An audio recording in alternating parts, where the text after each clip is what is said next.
السلام علیکم ورحمۃ اللہ وبرکاتہ۔ دوستو، میں آج آپ کو بہت ہی ایک پیاری حدیث مبارکہ، آپ صلی اللہ علیہ وسلم کا فرمان اور صحابی رسول صلی اللہ علیہ وسلم کا عمل آپ حضرات کے ساتھ شیئر کرنے جا رہا ہوں۔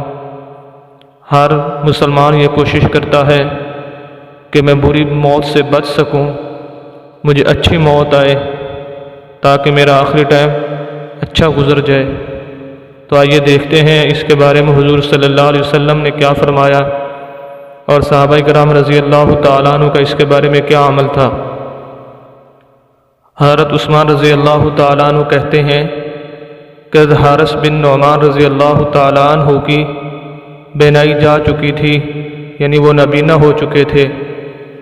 انہوں نے اپنی نماز کی جگہ سے لے کر اپنے کمرے کے دروازے تک ایک رسی باندھ رکھی تھی۔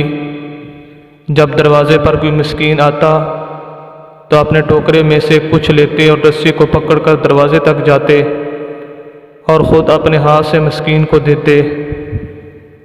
گھر والے ان سے کہتے، آپ کی جگہ ہم جا کر مسکین کو دے آتے ہیں۔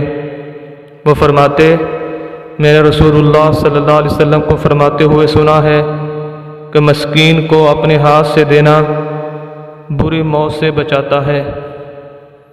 دوستو، یہ ہے حدیث مبارکہ کہ آپ صلی اللہ علیہ وسلم نے فرمایا کہ اپنے ہاتھ سے مسکین کو دینا انسان کو بری موت سے بچاتا ہے۔ کوشش کرنی چاہیے کہ اپنے ہاتھ سے مسکین کو دینا چاہیے۔